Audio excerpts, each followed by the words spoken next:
Market update here on the 12th. So I was playing around with QQQ a little bit because this wave right here is very, very weak. And so, I was trying to turn it into a 5-wave move, and it's very, very weak. If we zoom in here, it's just like when I'm doing my analysis on it, it's very, very weak. It's actually more likely that this is a corrective move. And you can just see that from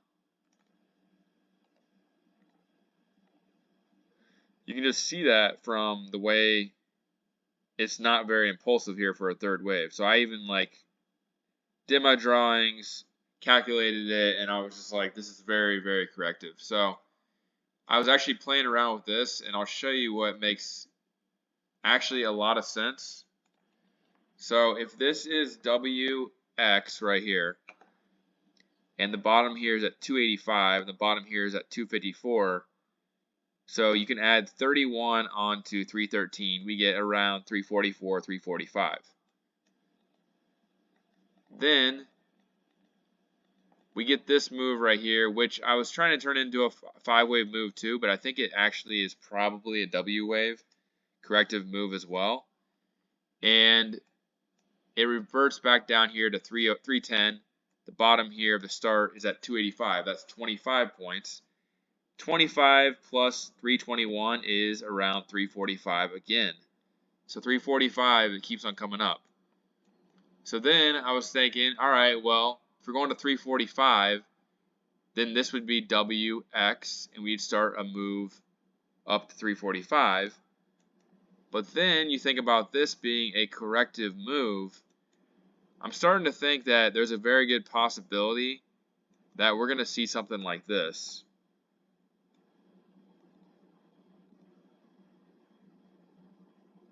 And you can see we have this trend line right here. That would be the rest of the month down to like 306. So that would be an expanded flat. But that would not be it, because then you can also take this wave right here. This is right here is from 285 to 321. So you need 25 points on top of this to get to 345.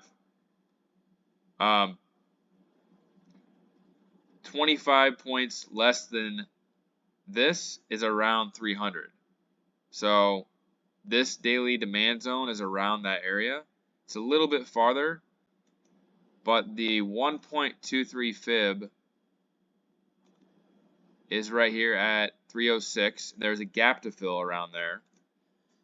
So I can see this being an expanded flat and then maybe bouncing, and then 306. Remember the wave started right here? The 1.61 fib is right around 298. So I'm kind of guessing and speculating, but another thing to look at too is also this trend line.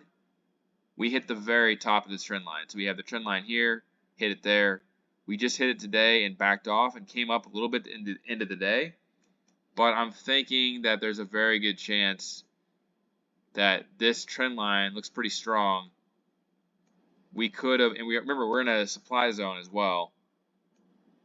That means there's a good chance we might see a sell-off early next week and then just sell off into that debt ceiling. And again, my target, since my overall target is 345, I would be targeting 298 to 300. And then, so it would look like this. And then we could continue this move up. Then we probably would get an actual like that. And I've been talking about August for a while, so it'd probably end in August. But that seems pretty realistic just based on all the factors. This still could be a 5th wave, I guess, but I'm kind of just leaning towards a sell-off here. But then, again, though, I have Apple going to 177, so we got to look at Apple now.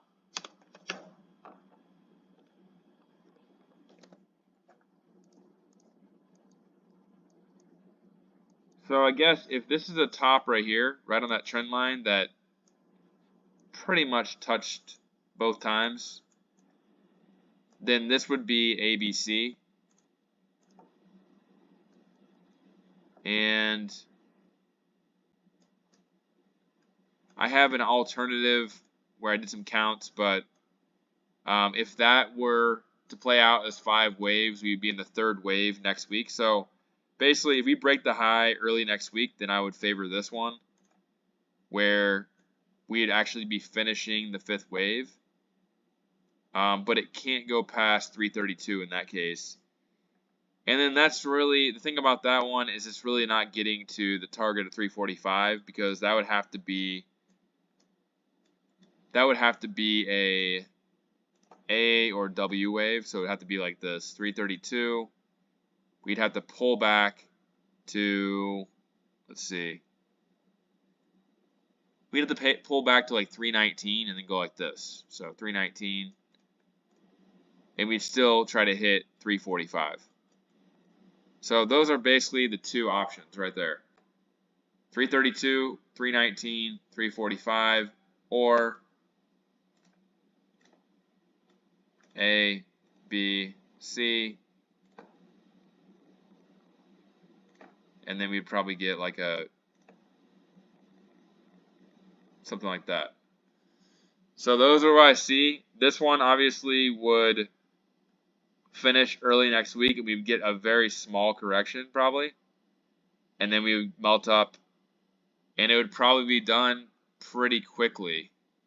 I would say maybe like sometime in July. This one would probably end maybe early to late, sometime in June probably, and then we could melt up into August for a couple months, 345.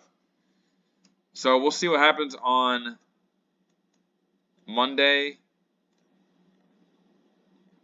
So let's just look at this move right here and just see on smaller time frames.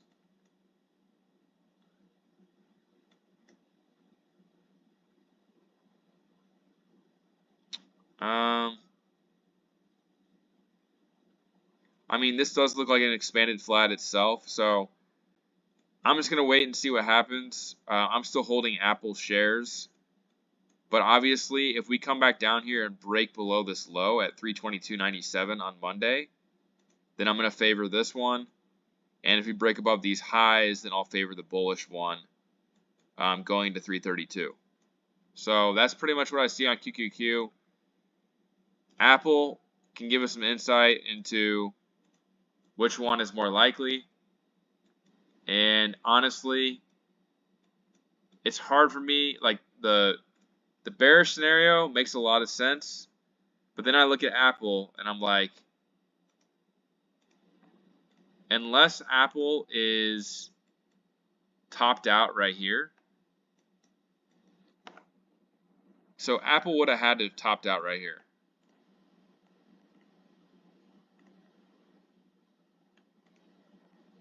That's the only possible way that that 5th wave got finished.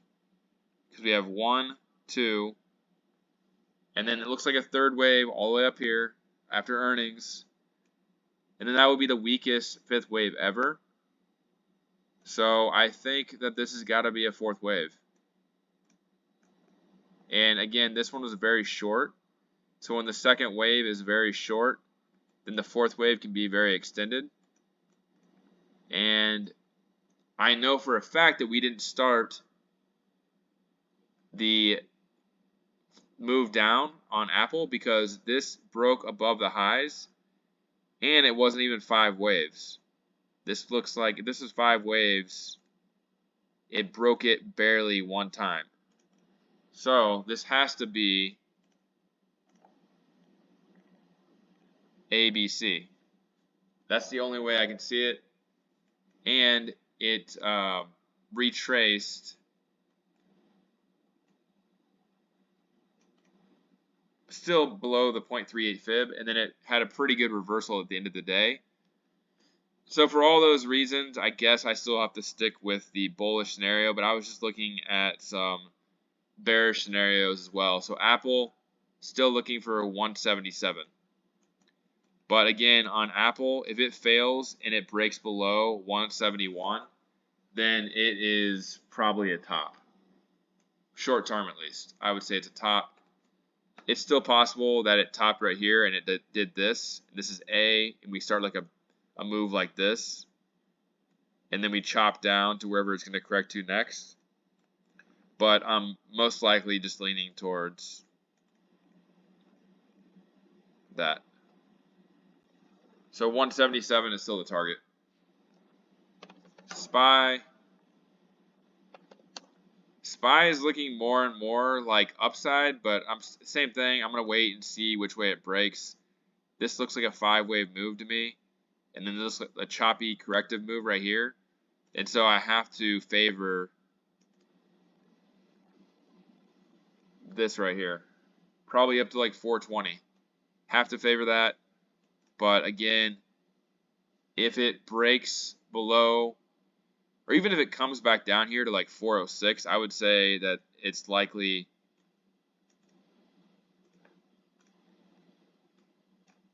that we're looking at something down to 395 before a melt up.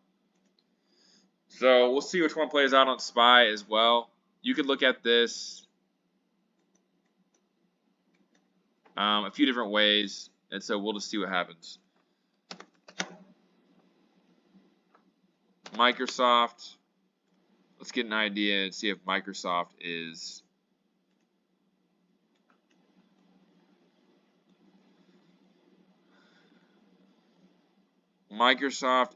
probably going higher as well. You got to favor the bulls when we get a move like this.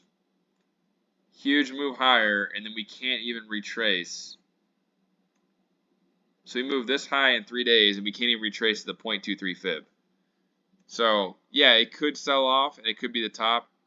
But just looking at this move, I still think it's probably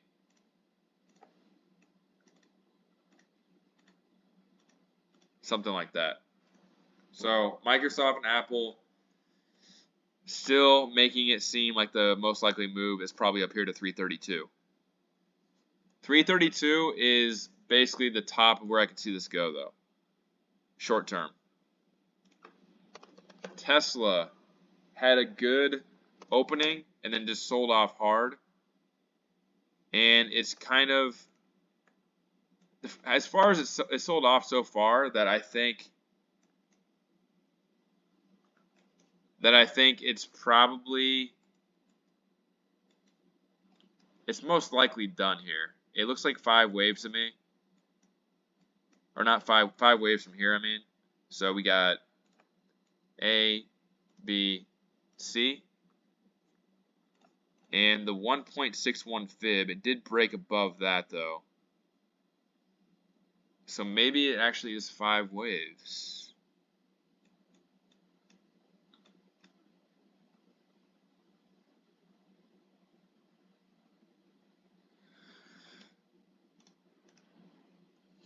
Again, it's kind of, these choppy moves are so hard to read sometimes. But it did come close to what I was talking about for the gap fill. It just missed the gap fill by about 30 cents. And then sold off hard. This move down could be just about anything. So it's still possible also that that's a 4th wave. So that would look like,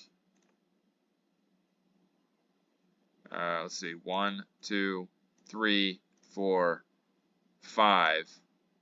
Because it didn't quite gap fill. This would have to be A, B, C, and then 5th wave higher. So we'll see if that gap fills. But the thing is, it sold off so hard, and it went up and then straight back down.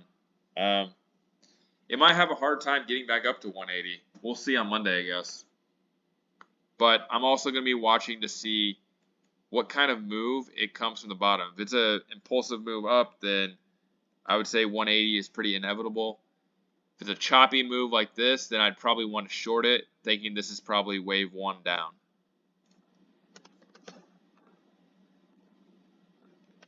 Let's see. Amazon. I didn't look at this all day.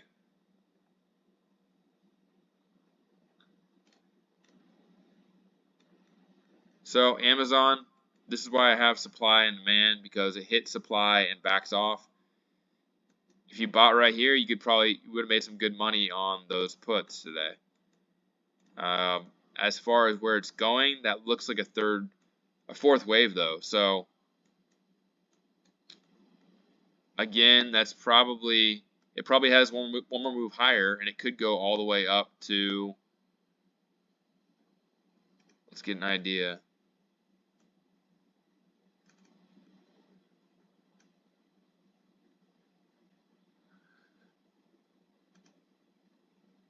Possibly 121. We'll have to see. This chop on Amazon again, all the chop on these stocks is making it. You have to really go down on the lower time frames to figure out exactly what's going on. But we'll see. Again, same thing as all the rest of them. Are we going to get an impulsive move higher, or is it going to chop around and move lower? I would say probably higher on Amazon.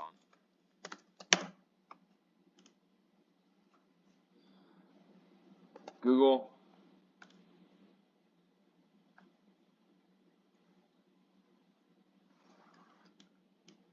Google, I mean, that looks like a fourth wave if I've ever seen one. And yeah, I already had this labeled third wave right here.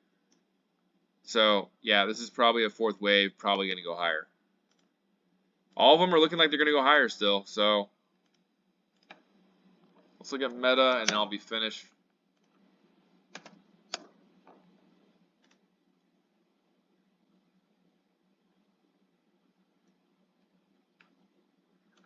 Meta, same thing.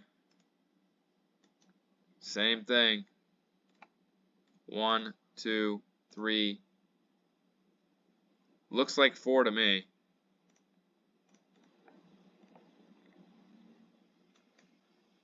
Yeah, that's a B wave right there. C wave. I would say I would lean towards higher. So all of them look like they're going to go higher, so I'll stick with my bull case on QQQ, short term, early next week. And we'll see. I'm using Apple as a gauge for the top. DXY. DXY got a nice pop today.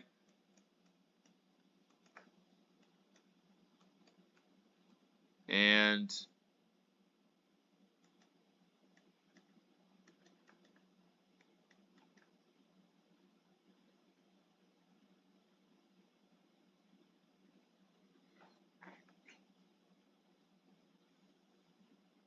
we'll see where that one goes. This could be a first wave right here.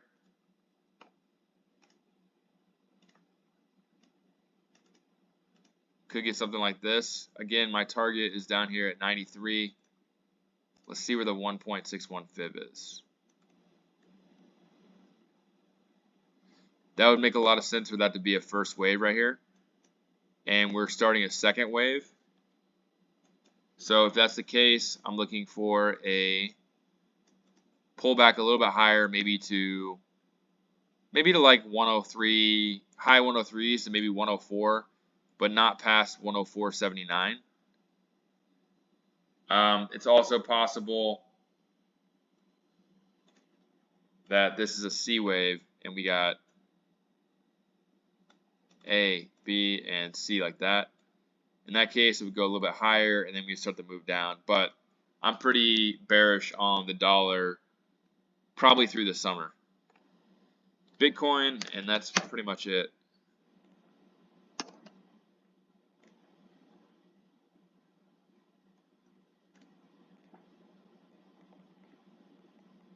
So Bitcoin, if this is a 5-wave move,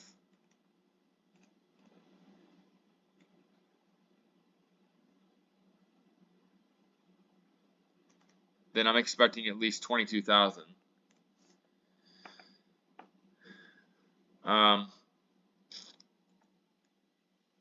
But it also, there's a lot of different things this could be. This could be right here. This could be 1, 2, and we're in the middle of a third wave. That means we're going much higher. So 1, 2, 3, 4, 5, like that. That's possible. It's possible that we finished this move and we're gonna come down here to 22,000. So I'm just kind of waiting. Again, I'm not dollar cost averaging now anymore. I am waiting to see if this is going to go higher or if this is going to correct all the way down here to 22,000 first, because I'm going to go really big in this demand zone. So we bounced out of the supply zone. So that was where you do not want to be buying in the supply zone. And now I'm just waiting for it to probably get down here to this demand zone at 23,000. So that's pretty much it. QQQ could go both ways next week, but again, just looking at all the tech stocks, they're all looking bullish still. And today seemed like a bear trap to me. So I got to stick with this, where I think it's going to go up to 332. But if we do come up here and then sell off, this is in play right here. A, B, C, expanded flat, in which I'd be targeting around 298. SPY could go either way. ABC down to 395 or 5-wave move higher to 420 to 424. So that's it. Leave me a comment. Tell me what you think. Where are we going to go next week? Any other tickers you want done? And I'll catch you over the weekend. I'm probably going to do a SoFi video tomorrow or Sunday. And anything else, any other tickers that some people want. So have a good weekend. I'll talk to you soon.